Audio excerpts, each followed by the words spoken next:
Arratsaldeon, buenas tardes, good afternoon. Mi nombre es Javier Laucirica y soy el director de investigación de IK4.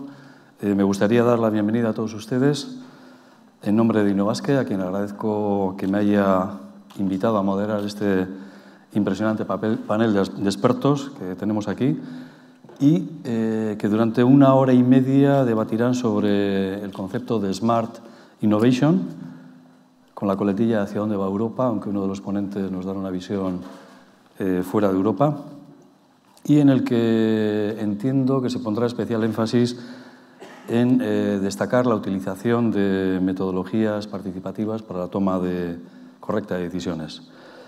Este panel estará formado por las personas que me rodean, más Adam Watson Brown, que va a conectarse con nosotros a través de una videoconferencia. It's okay, it's connected. We can say that Mr. Watson is a coordinator in the Knowledge Management Unit of DG Connect from the EU. Good afternoon, Mr. Watson. Can you hear me? Hello. I hope you can hear me.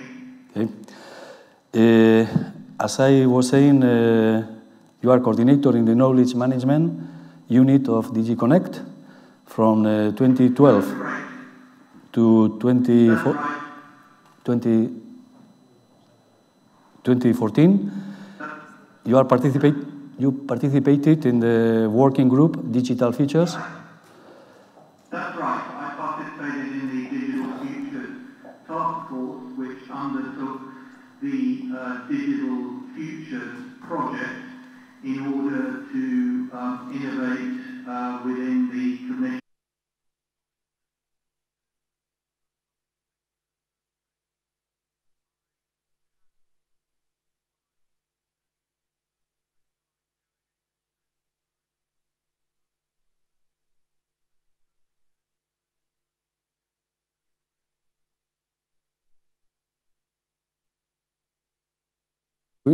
We have planned to introduce the rest of the people who are going to participate in the panel. Okay, please go ahead.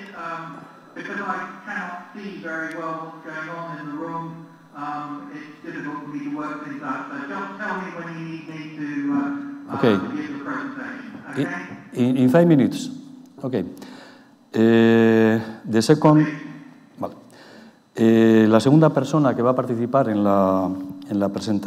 el panel de expertos es Albert Bravo Biosca, que es director de Innovación del Innovation Growth Lab en Nesta. Es doctor en Economía por la Universidad de Harvard, máster en Economía por la London School of Economics y licenciado en Economía por la Universidad Pompeu Fabra.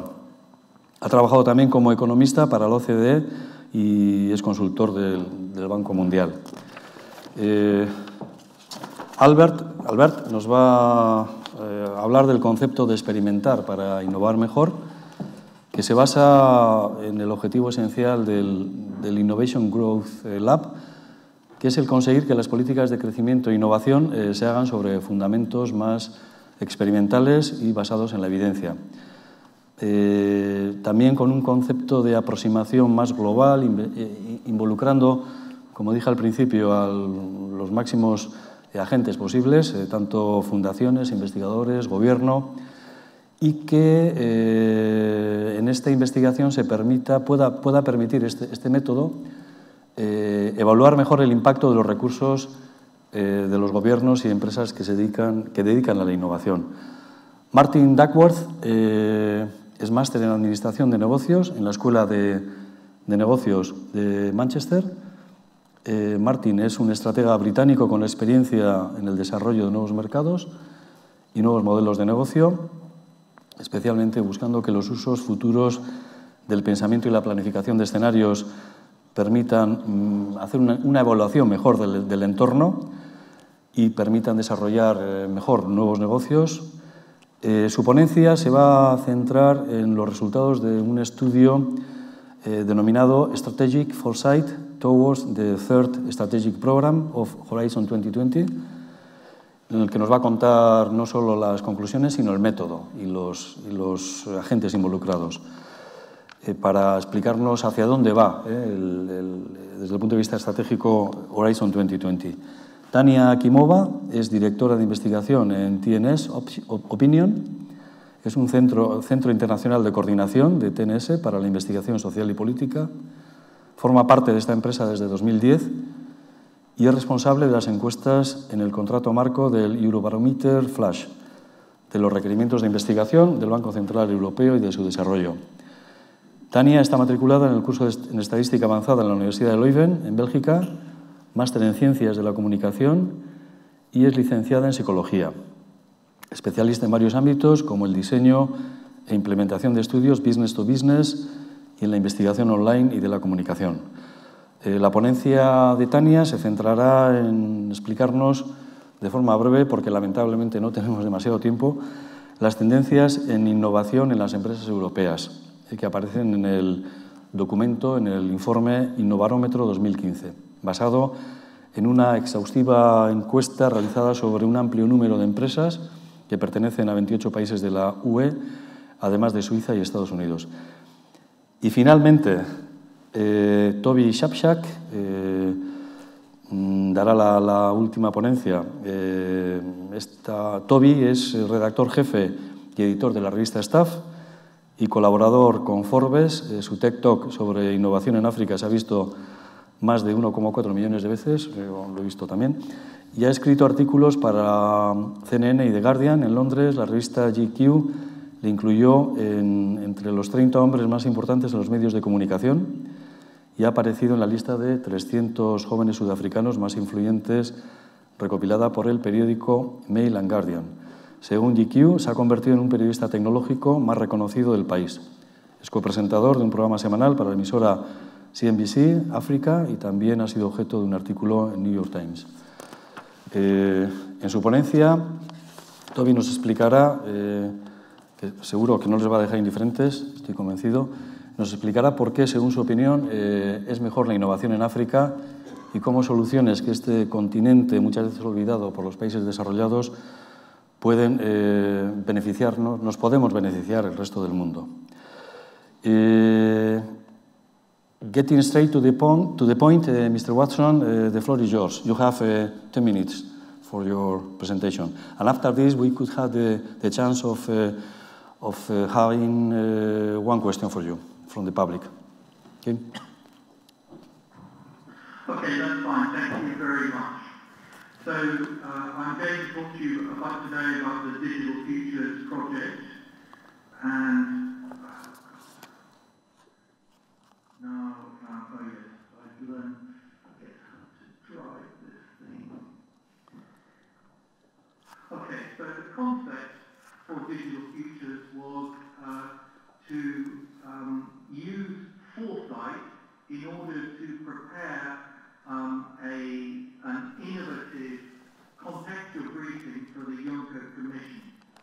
In other words, the commission that is currently in office. Normally, people who are going to work in the next commission, commissioners, they receive a big file full of paper briefings which explains to them what's going on. So the aim here was to arrive at a much broader exploration of the context. And we wanted to reach out beyond my department's information and communication technology focus, and also to reach out in terms of involving stakeholders by getting them to provide us with aspirational futures, so a form of crowdsourcing. And for that purpose, we developed a tool called Futurium using Drupal open source components, which brings together visions, evidence, policy ideas, and events in a social network style. So this was a form of experimental and low-cost engagement.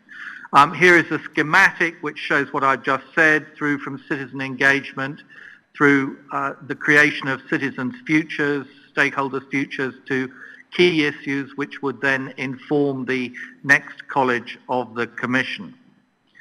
And here roughly is a kind of time spiral which takes us through the various stages of the project, beginning with the scoping and trial, a long period for engagement and co-creation, and then sense-making, which I will explain.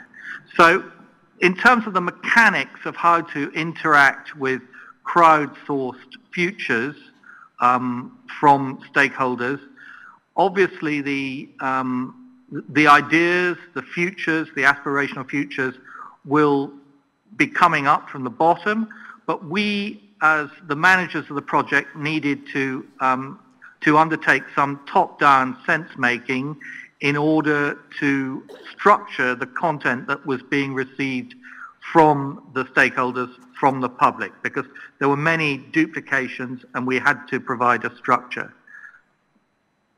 So in terms of the outcomes of the project, we held about 100 participatory events in order to help create our community of stakeholders.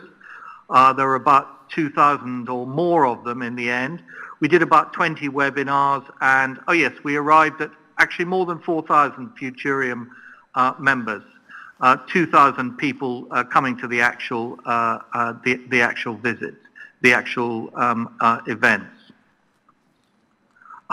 This culminated in a vote at one of our research conferences on these top-level themes, of which there are some which are on the left-hand side are the ones that affect the whole of society, and the ones on the right in blue affect the individual more. So we had a vote amongst our research stakeholder community on which were the most important of those themes, which we had distilled from the crowdsourced futures.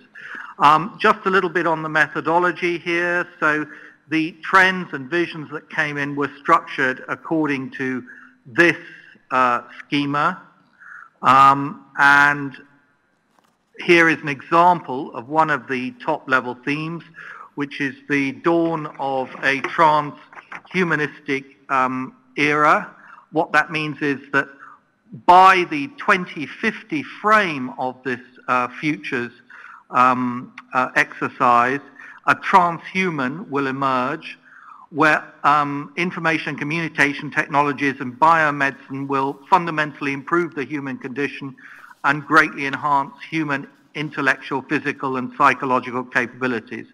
Human beings' cognitive and intellectual abilities will be augmented through technological implants such as memory and energy storage.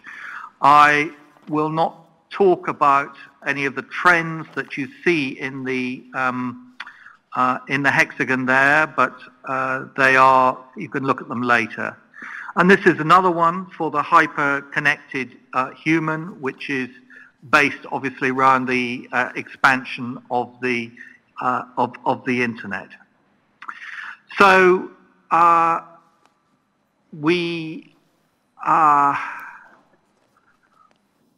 want to say a few words about the Futurium, which was a website that we built in order to crowdsource the futures. So this was the mission statement: to enable collective inquiry into ideas and aspirations of citizens. It combines a number of different concepts that we see in different ICT tools: social network, wiki, ideation tool, and foresight platform. The idea is to bring together both evidence and participation and connect them through the platform. Following the end of the Digital Futures project, we decided to continue with developing the Futurium as a stakeholder engagement tool. So what you see here is a schematic which shows the various different mini platforms that we have been running over the last 2 years since the Digital Futures project ended, and we delivered the briefing for this commission. So there's some of these have been more successful than others. I'm thinking it's in terms of how these communities work. It's very important to start with a community rather than having to build one. If you actually have to build a community from scratch, it's very labor intensive. We learned a lot about engagement from running Digital Futures, and also in a continuing way from the running of these platforms. Some of these lessons I've written down here for you. These are very practical and operational ideas for how to improve the quality of engagement with stakeholders and citizens. I should point out that all these experiments are currently only taking place in English, but we have some ideas in order to expand them, to use Futurium elsewhere in Europe. This is more on the design here. So that is my very quick overview of Futurium.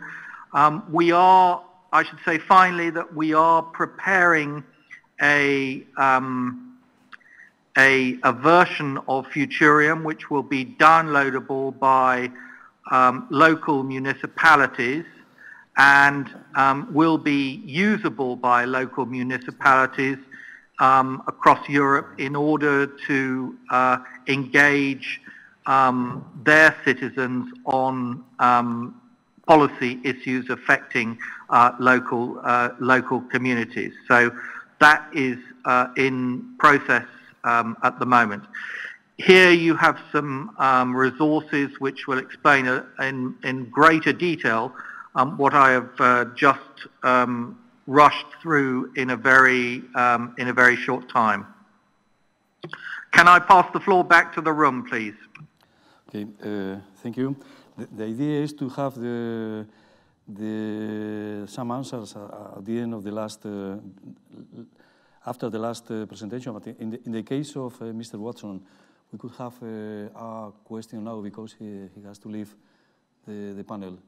Do you have any question for him? Many thanks, Mr. Watson, and thank you for your presentation.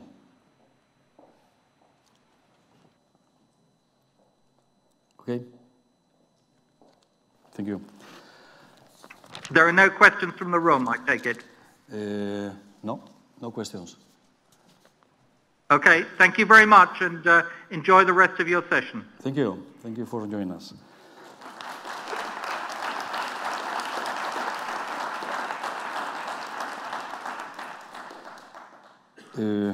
Next, we have the presentation of Albert Bravo about the policies based on experimentation or data-based.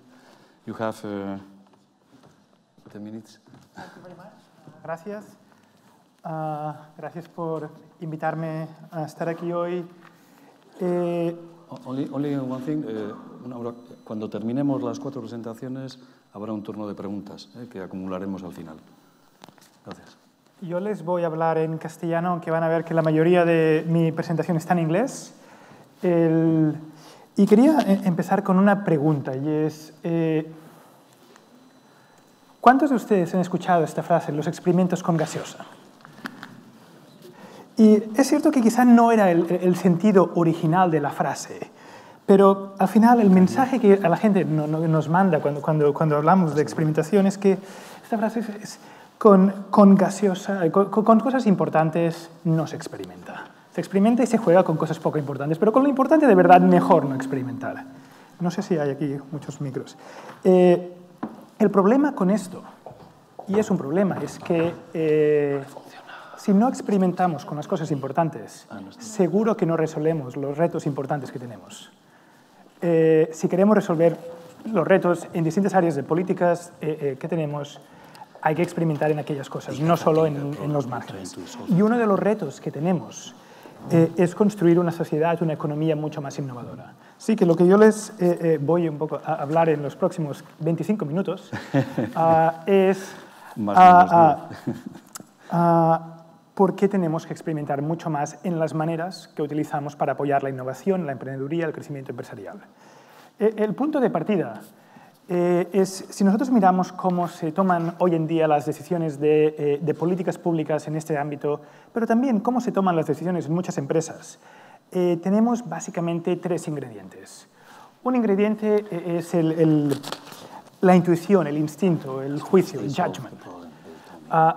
Otro ingrediente son los datos, la evidencia, y otro ingrediente es la experimentación. Si lo miramos como lo hacemos hoy en día, tenemos mucho de intuición, tenemos un poco de uso de datos, tenemos muy poca experimentación. Y cuando hablo de experimentación, conviene definir un poco lo que me refiero. Experimentación no es probar una cosa nueva. Eso lo hacemos cada día en muchos ámbitos. Experimentación es probar una cosa nueva y poner los sistemas para aprender si esa cosa nueva realmente funciona o no funciona.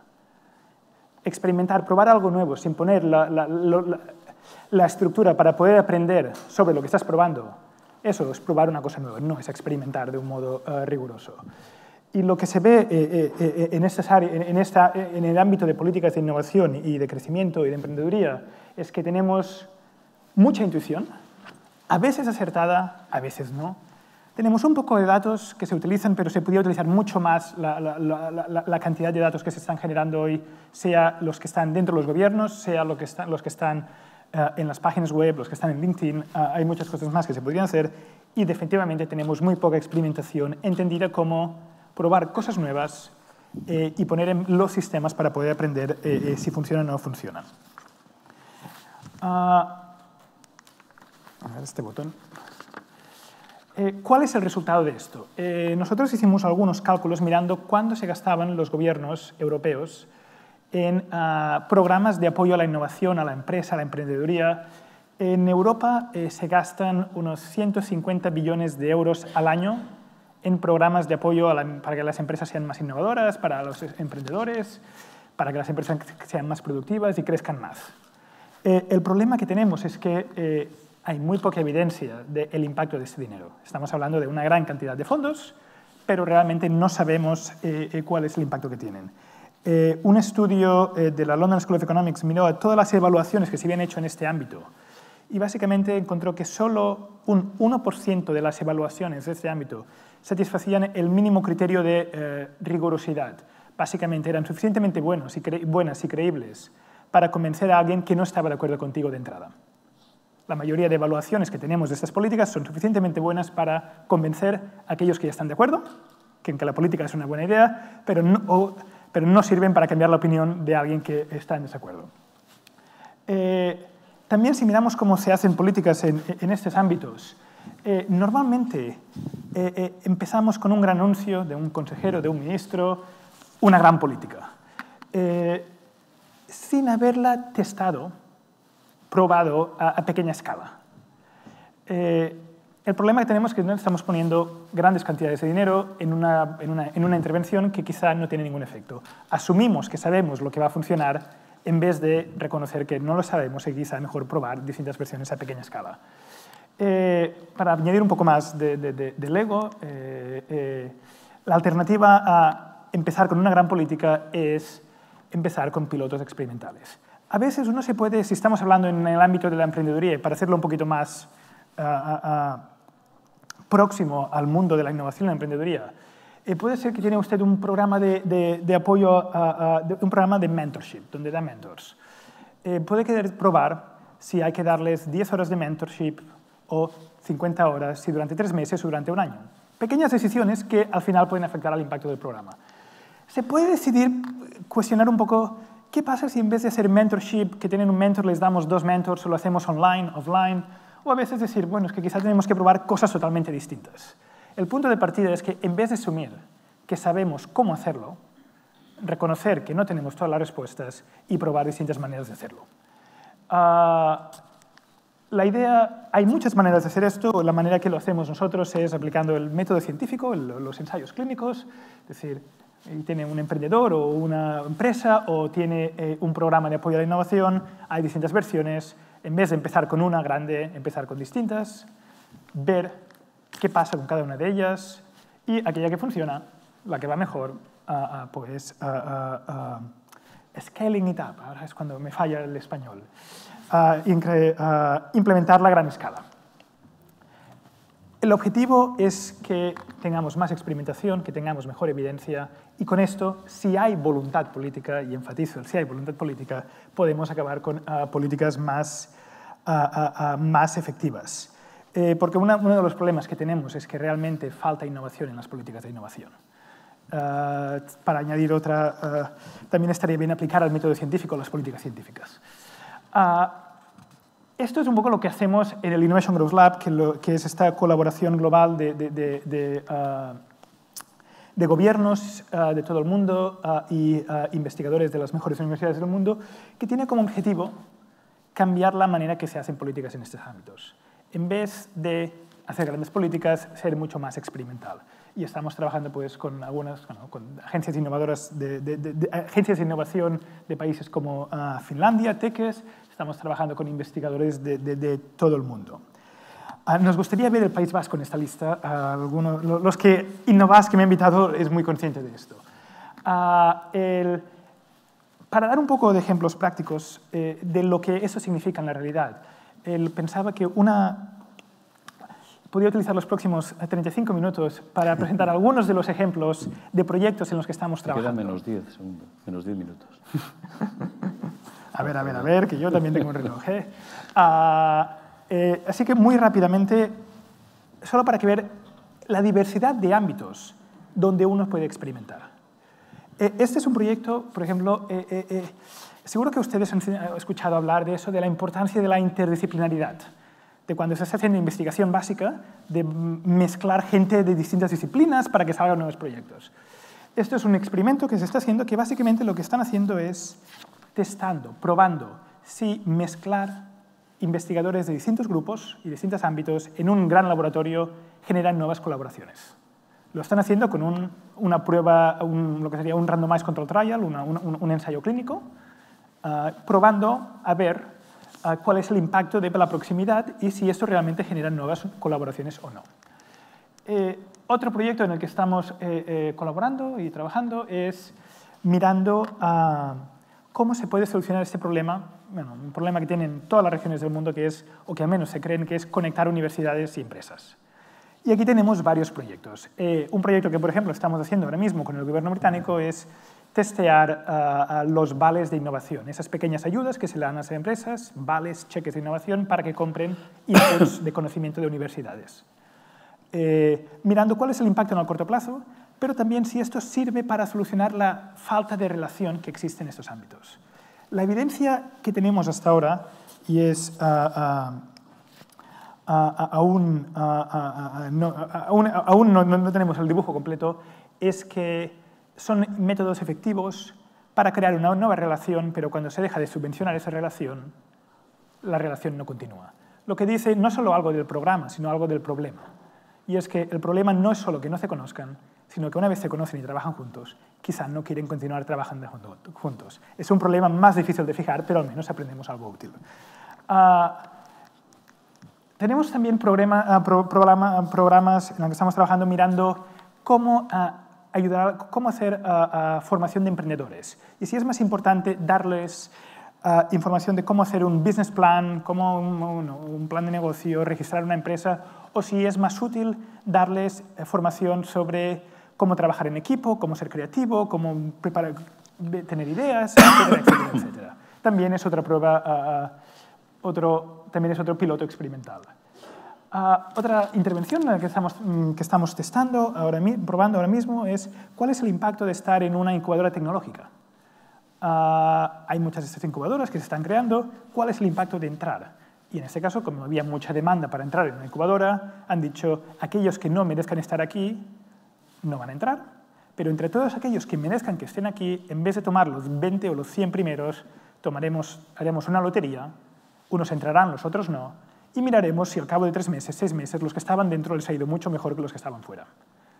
Encima de esto, además, vamos a ver si darles mentoring o no tiene un impacto, y si darles mentoring sin estar en el espacio, sin estar en la incubadora, ya tiene el mismo efecto o no. Al final son probando distintas versiones de un programa que ya está en todo el mundo, pero que nunca realmente se ha evaluado de un modo riguroso. Continuando con el último ejemplo, este es un programa que hemos ayudado a poner en marcha al gobierno danés, que lo que están haciendo es intentar ayudar a las empresas de alto crecimiento.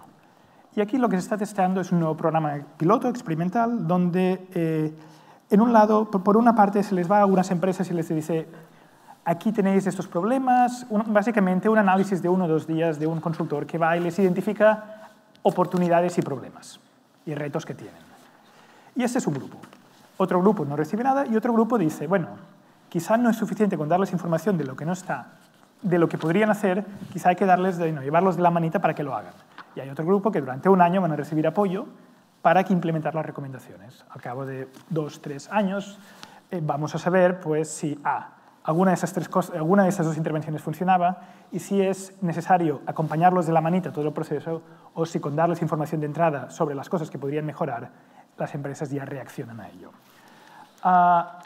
Me saltaré esta. Al final, el mensaje, digamos, último que quería enfatizar es que si pensamos en experimentación y en utilizar ensayos clínicos, randomized control trials en esta área, se puede pensar en muchos ámbitos distintos y de maneras muy distintas. A veces puede ser probar una política como con el gobierno danés de un nuevo programa de apoyo a las empresas. A veces puede ser probar pequeños cambios. Damos mentoring, no damos mentoring, damos un mentoring de 10 horas, damos un mentor, 2 mentors, pequeños cambios en programas existentes que ya tenemos que quizá en vez de implementarlos de entrada para todo el mundo, los podemos testar a pequeña escala. Y finalmente, a veces no es tanto sobre probar el impacto que tiene esta política, también es si, por ejemplo, tenemos un problema para atraer que las empresas participen en nuestros programas, una cosa tan sencilla que se puede hacer y que la mayoría de agencias de innovación del mundo no hacen es testar qué marketing funciona mejor. No cuesta nada, se puede hacer, pero no se hace. Al final, lo que hace falta, y con eso sí que ya prometo que concluyo, es un cambio cultural en las organizaciones que se dedican a apoyar a la innovación, la emprendeduría y también en las empresas. Primero, un poco de humildad, reconocer que no tenemos todas las respuestas de entrada. Segundo, un poco de ambición de querer encontrar la respuesta. Porque muchas veces el problema está en que no sabemos si esa política funciona o no funciona, pero por si acaso, mejor no intentamos encontrar la respuesta. Así que la ambición de querer encontrar la respuesta. Y tercero, la voluntad de continuar mejorando y experimentando e innovando. El hecho de que tengamos un programa que funciona no significa que no pueda funcionar mejor. Creo que con esos 3 ingredientes, que se pueden resumir en estar abiertos a nuevas ideas, pero sin asumir que van a funcionar, al final acabaremos con políticas más innovadoras y más efectivas. Así que la próxima vez que ustedes o alguien les venga con una idea de un proyecto que pueden hacer, en vez de guiarse solo por su intuición, su instinto, pregúntese si se puede experimentar un poco con ella. Es más fácil de lo que parece y si se hace bien, la respuesta puede ser muy útil. No solo eso, les puede sorprender. Con esto lo dejaré aquí. Muchas gracias. Muchas gracias. The following speech, la siguiente intervención, lo hará Martin Duckworth.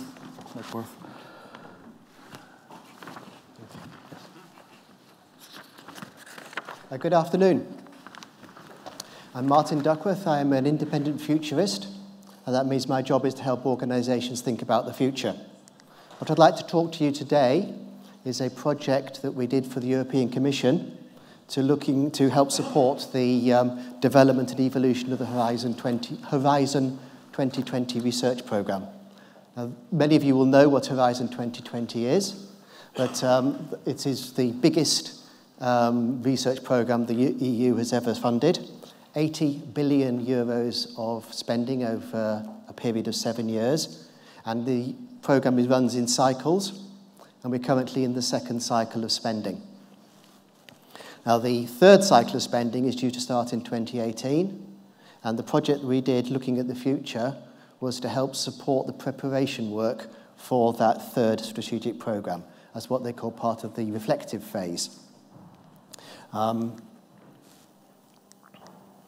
the project that I'd like to talk about, the objective was to develop some views of the future that were relevant to Horizon 2020. They're not designed to make predictions, but to help stimulate discussion. And I'd like to talk about the tools that we use to help make that happen. We used established methods of foresight, and these are derived from the academic discipline of future studies. And it took about 6 months to do this between April and October last year. So it is already 6 months out of date. We involved quite a large number of people to do the research. But I must stress that this was looking quite broadly across the width of the Horizon 2020 program. I'm not looking at any specific research area in detail. This was part of the early preparation phase, trying to think about the future in the broadest terms. Now, there are 3 phases to the project. First one was, phase 1 ended with a workshop where we were looking at analysing trends of the future, and the output was 12 what we call drivers of future change. Second phase was a workshop where we looked at scenarios, and the output were 4 scenarios, different pitches of the future in 2030. And the reason why we chose 2030 was that we thought that any funding that Horizon 2020 would be making in would take about 10 years from that funding to turn into innovation, to turn into social change. And therefore, it was sensible to look at what the world would look like in 2030 to help inform what decisions should be made for the funding in that third round. And the third phase of the project was looking at the implications of these scenarios and the drivers of future change to see what implications they would have for the Horizon 2020 project. The first workshop, where we started off looking at the trends from existing published foresight reports, saying these are the big trends that are going to shape the future. And we looked at them from 4 different perspectives. The first one on innovation and competition. It's obviously relevant to the innovation today. Sustainability perspective, and sustainability is a key feature of Horizon 2020. We also looked through social change, because social change was something that was not very well explored in previous rounds of the Horizon 2020 project. And a fourth perspective was radical innovation and radical opportunities to try and stretch the thinking as much as we could. And we produced, as an output for the first phase, was 12 drivers of change. Globalization is likely to continue unless there is a Cold War or worse between the United States and China. Demographics we thought would continue as the population ages almost everywhere, but Africa is likely to stay quite young. Environmental degradation is likely to continue, and the biosphere is likely to be continue to be impacted by human activities. Migration, of course, is going to be an important one, not just for the movement of people, but the movement of skills and ideas. Urbanization is a trend which is driving a lot of the world, though not as important in Europe as it is in many other parts.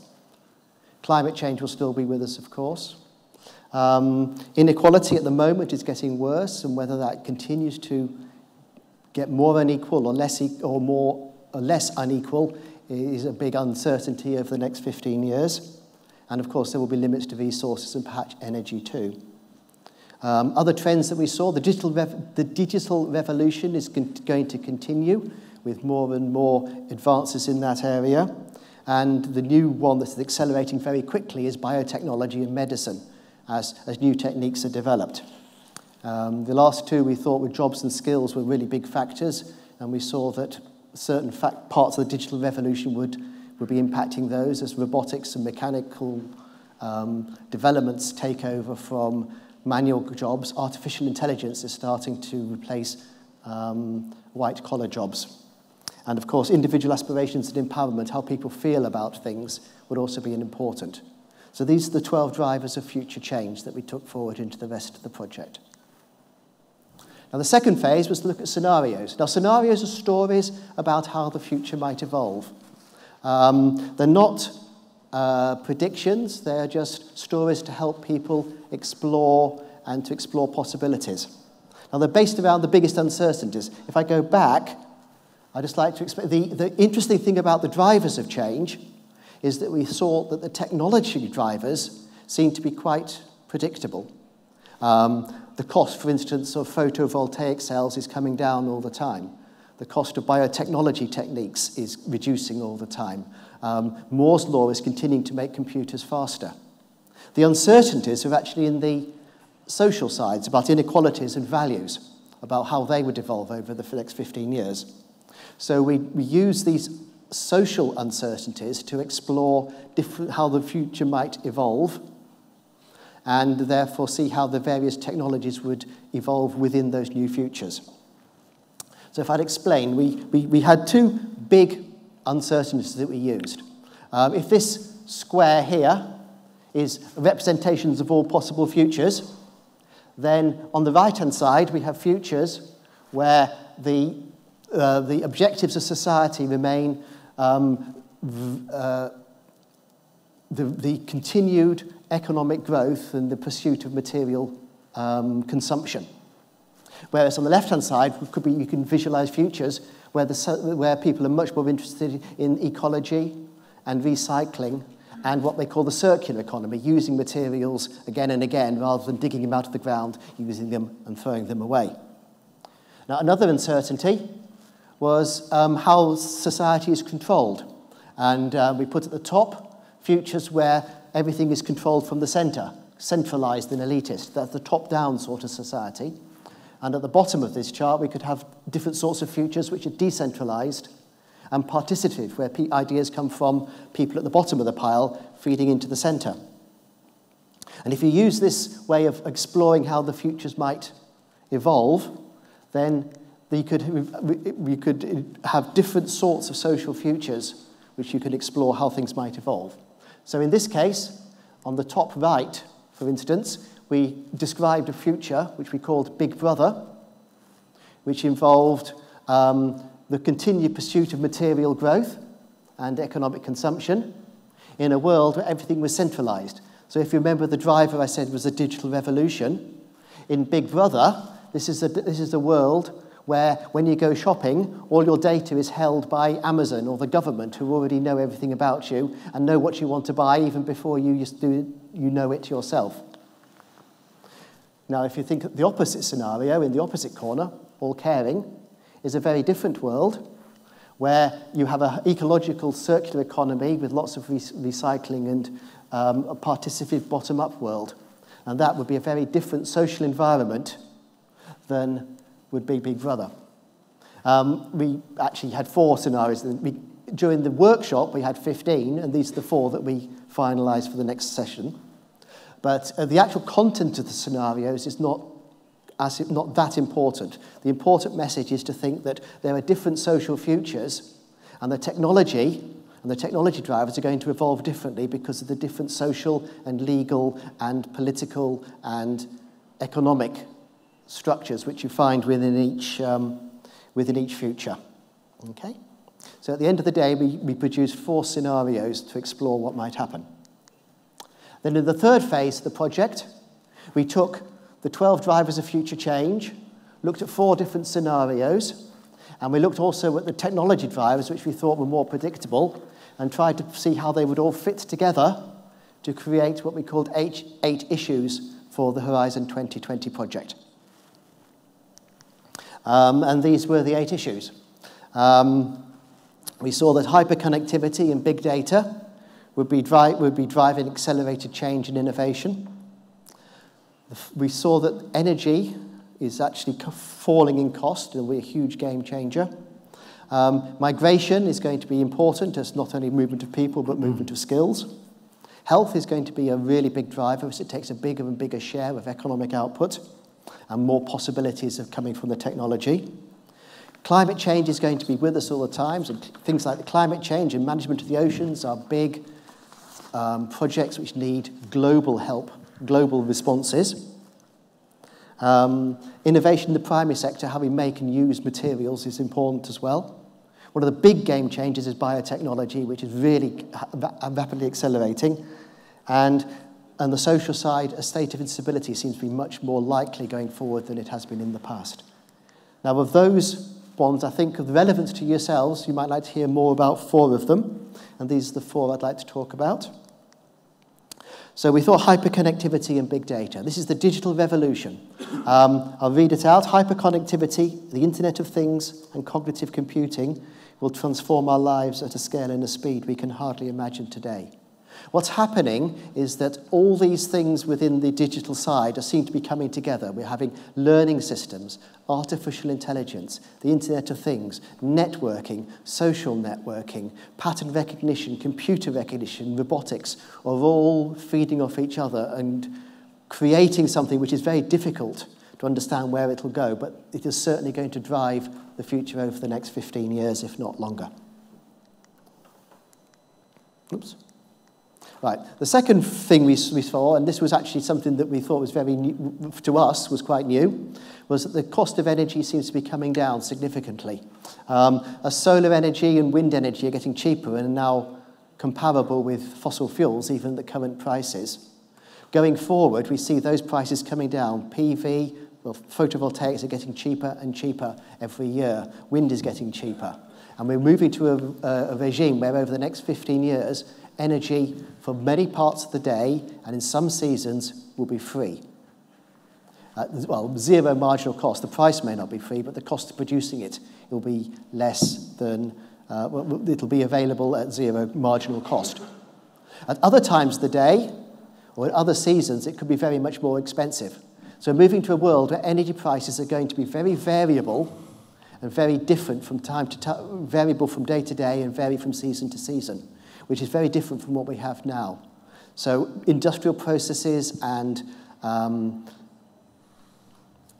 other activities and domestic users will have to get used to the fact that the cost of energy is going to change very much over the course of the year. Another big driver we saw is healthcare.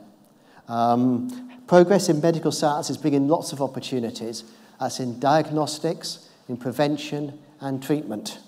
And it's not just the technology that's driving. We see that healthcare the social attitudes are changing as well as people get more and more demanding of the healthcare system and of healthcare policy and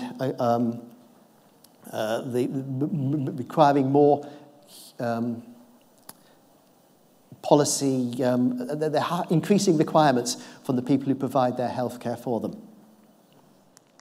And the fourth one that I'd like to talk about is biotechnology, which seems to be a game changer. People say that in the 19th century, 200 years ago, 19th century was the century of steam power. The 20th century was the century of electricity, and the 21st century is the century of biology. But what's happening recently is that it's no longer a period of a century that we're talking about. We're seeing new developments like gene editing, which means that things that you would take a decade to achieve with biotechnology in the past, you can now do in a month or a year or a month. Or things that would have taken a year in the past, you can now do in a month or a week. So the new techniques, particularly gene editing, which can make very precise changes to genetic components, means that all the things that were promised for biotechnology are now becoming available over the period of years rather than decades. And we think the sort of things that we're going to see is that we'll start to see specific biotechnology techniques helping to improve human lifespans and human health, and they'll be relevant to industrial processes where you can use biological things to create chemical change rather than heat and pressure, which you might use at the moment. They'll change agriculture and they'll change the food chain.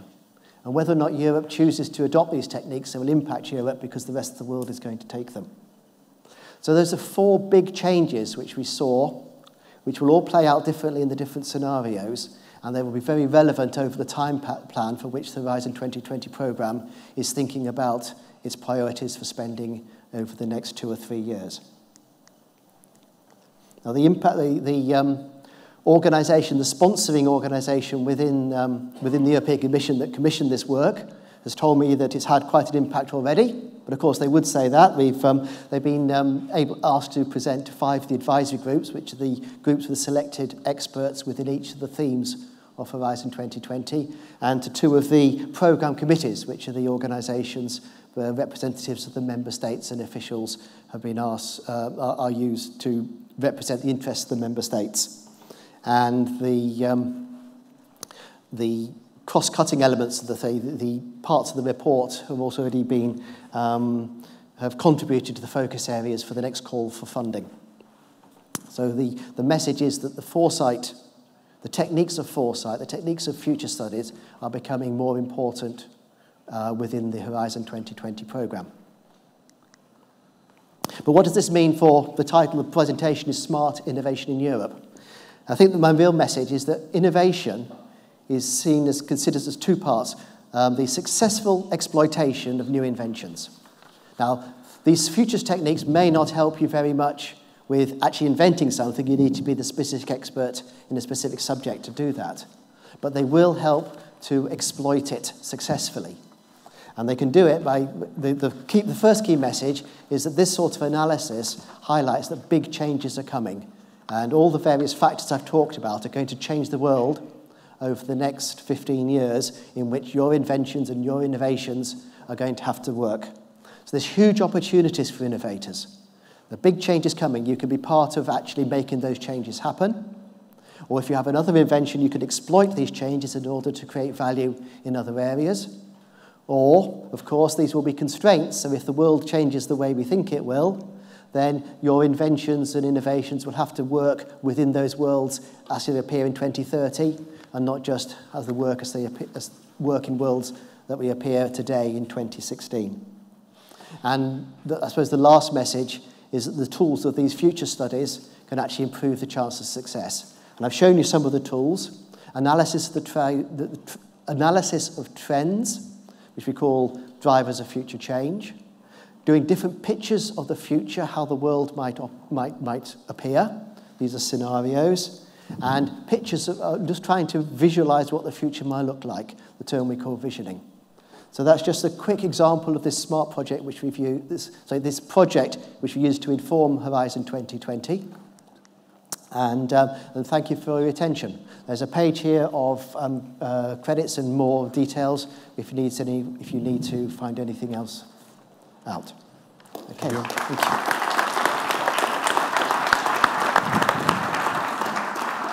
Tanya, the floor is yours.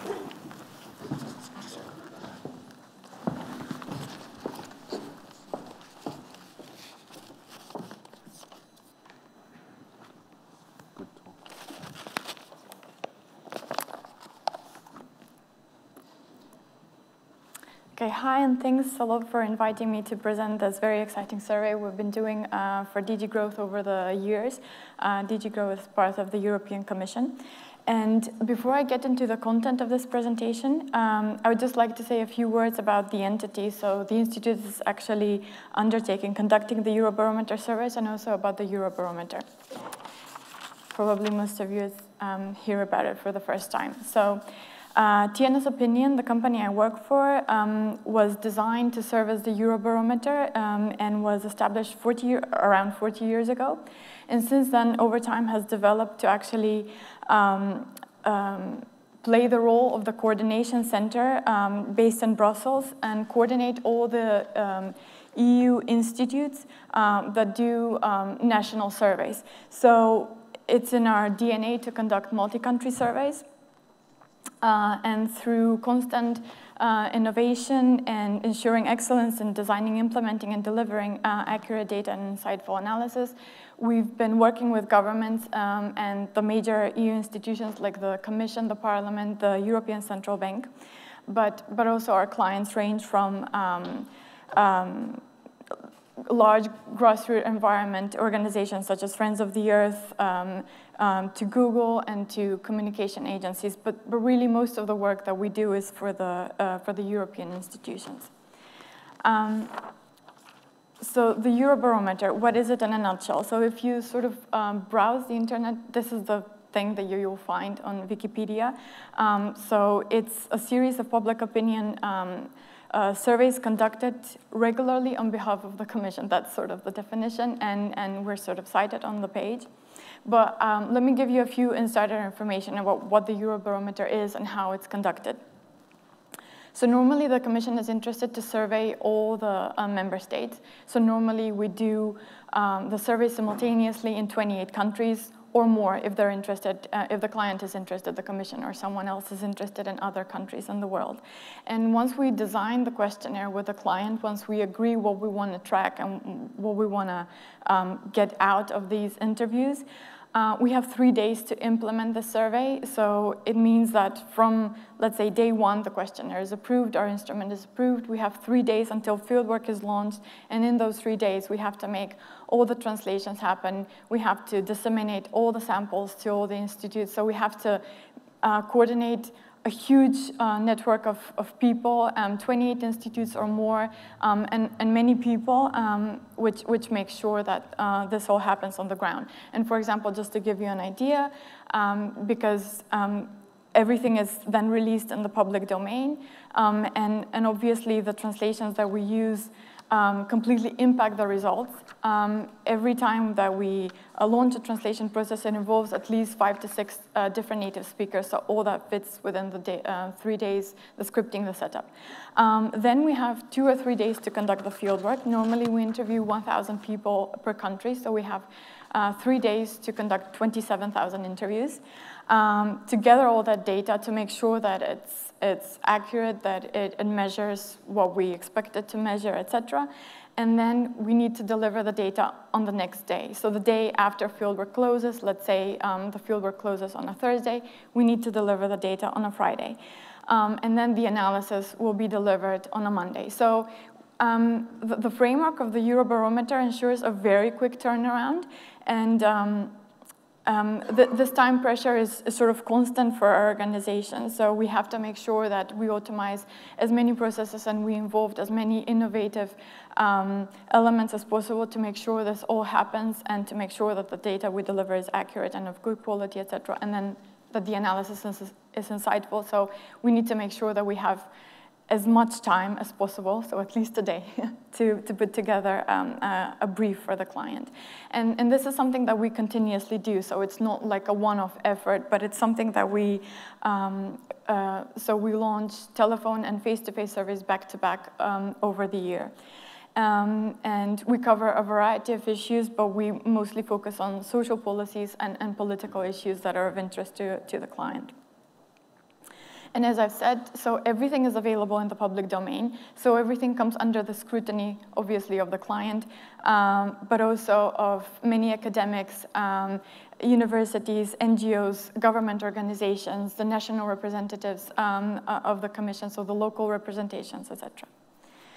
And I just wanted to pick a chart to illustrate how powerful the Eurobarometer is, because, for example, this is a survey that has been going on since '73. Specifically this question, so what are the main concerns of Europeans? And this chart only presents the last 5 years. This survey is being conducted twice per year. And actually, the data is collected right before the Paris atrocities. So it's at the time when actually immigration started becoming a huge topic. And as you see from a non-issue, right from the bottom, it sort of popped up at the top, right next to unemployment. So it's really a very sensitive tool that tracks the developments of public opinion over time, and it's very sensitive to the major events that are important to our public.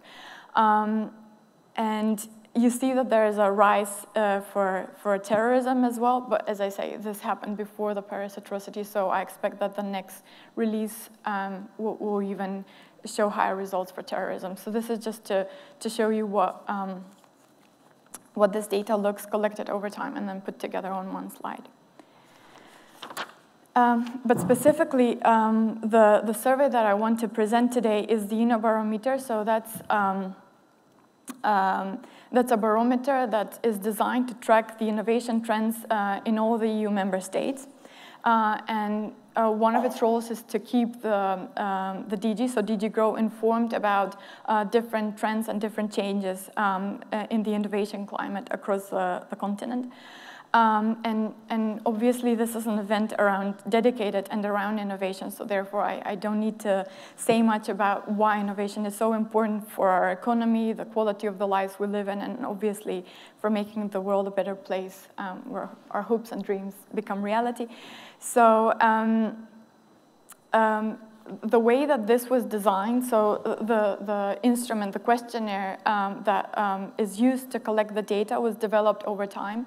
It was developed over 2 years with the involvement of the Joint Research Center here in Seville in Spain, the University of Maastricht, and the expert group of DG Grow, and we tested it over 2 years, after which we stabilized the instrument, so therefore there'll be trend analysis starting from dating back to 2013 and kind of going forward.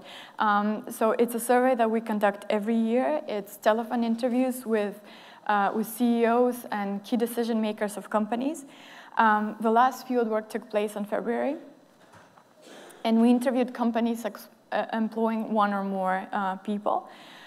We covered 30 countries, so all the EU 28, Switzerland and the US, and the reason why we chose these 2 countries was that we wanted to benchmark the performance of the EU against these 2 major economies.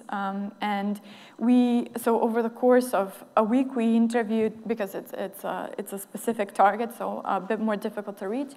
So over the course of a very short period of time, we interviewed 500 companies in each member state, and then that brings the total number of interviews we've collected at 14,117. So I'm going to quickly run you through kind of some elements. It was not possible to cover everything, but the things that I felt were most important and made sense for this event were the proportion of companies that innovate, what is their return on investment, what are the areas where they invest, why do they invest, what kind of public support do they need to continue the innovation and then to commercialize their goods and their innovative goods and services. What is the future of innovation? How much do they plan to invest in the future? And what kind of skills do they need to either support or kickstart their innovation processes? So first things first, so how many companies innovate across the EU? And this sort of slide shows you so the range. So the EU average says that 62% of companies, so 6 in 10 EU companies innovate, but actually the numbers range from 82 in Malta to 50 in Greece. And we can see that, for example, Switzerland sits sort of right at the top with the most, with the countries with the largest share of companies that innovate. So you immediately see that Switzerland is performing very well. So Swiss companies, there are a lot of Swiss companies that innovate, and then the US sits sort of right at the bottom of the EU range of companies that innovate. And then, what kind of profile do these innovative companies have? Who are these companies? So when we analyze the background data, we see that it's most likely to be bigger companies, and by bigger companies, I mean companies employing 10 or more people. The ones that have a turnover above €500,000, the ones which are part of a group, and the ones that report growth are the companies that innovate, or are most likely to do so. And then, what is their return on investment? First of all, the sort of the numbers here on the right-hand side show you the proportion of companies that have reported some kind of return on investment. So, on average, if they innovate, they get some kind of return on investment, and that's great news. So at least 8 in 10 companies receive some kind of return on investment, and these numbers are similar, obviously a bit higher in Spain. So Spain is above the EU average of companies that actually receive return on investment, but actually companies in Switzerland are the most likely to report that they have some kind of return on investment. So 9 out of 10 companies, so almost every company that innovates gets something back. And the most likely proportion of turnover they report as a result of the innovation they've introduced is 1 to 25, and this is a number cited in almost all countries except Switzerland, which reports where companies are most likely to say that they experienced 25% or more. So where do companies invest? Because to conduct some kind of innovation, they have to invest in certain areas. So, and this is similar across the board for almost all countries across the EU. So the first area where they invest, the most often cited area, is the acquisition of machine software. The second area is training. Then the third one is company reputation and branding. And then the organization of business processes. What we see when we benchmark the EU against the US and Switzerland, so in Switzerland, companies are just more likely to invest in all the areas, regardless. Just the proportion of companies that invest is much, much higher. And the companies in the US are much less likely to invest. And then where does Spain sit in all this? So it's somewhere with, let's say, with Switzerland. So it's just more likely to invest in all the areas, especially in the first two, so the acquisition of machine software and in training. When companies were asked what kind of public support do they need to commercialize their goods and services, and this is important for policy making, the first two cited areas were training staff and then accessing and reinforcing online selling, kind of acknowledging that the digital market is something for the future and something that they definitely need to tap in and exploit for whatever innovative goods or services they've developed. In Switzerland, however, the answers are very different. So the most often sought public support is to participate in conferences and other networking events, while the US has kind of a similar profile to this. And companies in Spain, they're just more likely to say that training staff is more important to support their commercialization of products. When companies were asked about their investment in innovation, the proportion of companies that invest is high. So it's around. So in the EU, it ranges from 85% in Finland to 62% in Romania. But even 62, it's a large majority of companies that invest in innovation. The EU average is quite high at 72%, and that's where Spain sits. And again, we see that Switzerland is kind of different and maybe similar to the companies in the EU, for example, Finland, that invest the most. So the largest proportion of companies that invest can be found in the Nordic countries and then in Switzerland. And then the US again sits down with Romania and other Eastern countries. And how much do they invest? So what proportion of their turnover are they most likely to report? Well, it's between 1 to 5%. And again, Switzerland reports they're much more likely to say that they invest 6 to 10% of their turnover in the innovations they conduct. So what are the future plans for companies for innovation? So we see that actually the large majority of companies, they will either increase the amount of money they spend on innovation, introducing or maintaining it, or they will just keep the proportion unchanged. What we saw when we made background analysis is that the companies that do not plan to invest or plan to reduce the innovation are those who actually either do not get return on investment or never introduced innovation. So it's really interesting to tie it back to the return on investment and to say that and I would allow myself a speculation that the companies that actually have introduced innovation, they are likely to either increase or at least stabilize the proportion of turnover they invest, because they know that there's going to be a return on investment. And the ones that have never actually experienced this return are less likely to do so, and we will see why later, but certainly they haven't experienced the benefits of innovation. So why do companies invest? When we asked them why they invest, the most likely answers were market potential.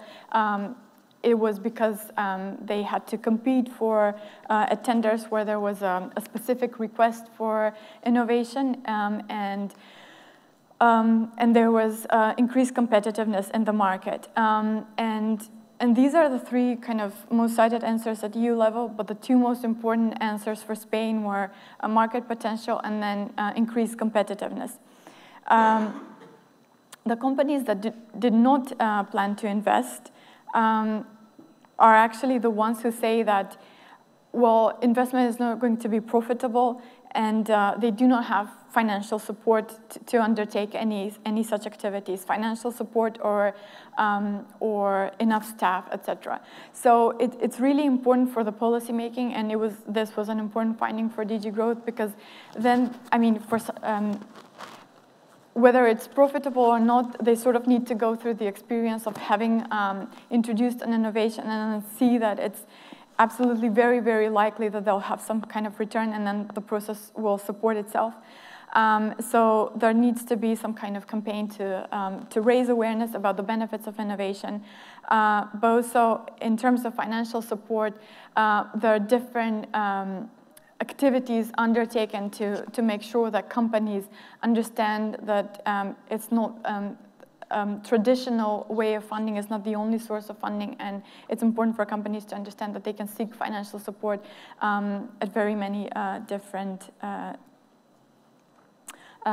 institutions or spontaneous organizations. What are the skills needed for innovation? So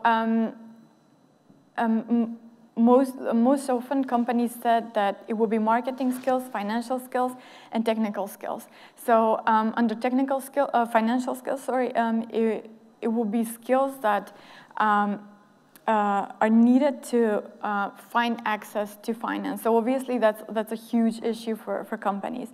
And for example, engineering sits sort of at the bottom of this list, but let's remember that we interviewed companies that are employing one or more people, and we interviewed companies across a wide range of activities. So we interviewed retail, we interviewed industry, manufacturing, different services. So to them, these three activities are very relevant, and for example, engineering skills, which maybe comes to mind first when we think about innovation, we think about laboratories, etc. That's only relevant for part of the companies. And actually, companies that employ 1 to 10 people make 90% of the EU companies. So where does Spain sit with all this? Well, the results are similar when we compare it to the EU, except companies tend to cite marketing skills much more often, with 34% against the 24% in the EU. And I would like to wrap this presentation up with the future of innovation. So we asked companies thinking about the innovation they've either introduced or plan to introduce, what kind of impact do they think this will have on the future over the next 5 years? And most of the companies said that the innovation that they introduce or plan to introduce will create more jobs.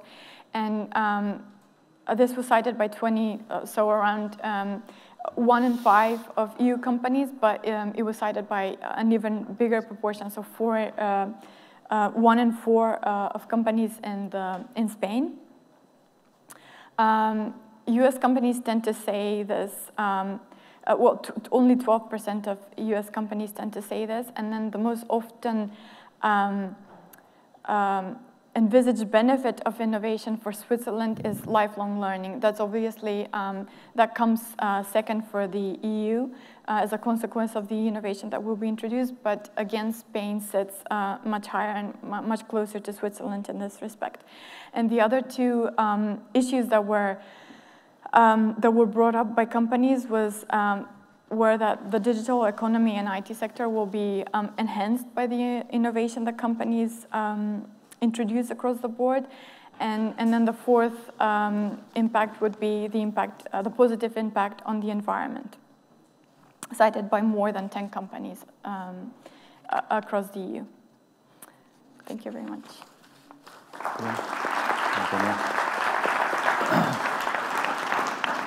And last but not least, the speech of Mr. Sappersack, please. Hello.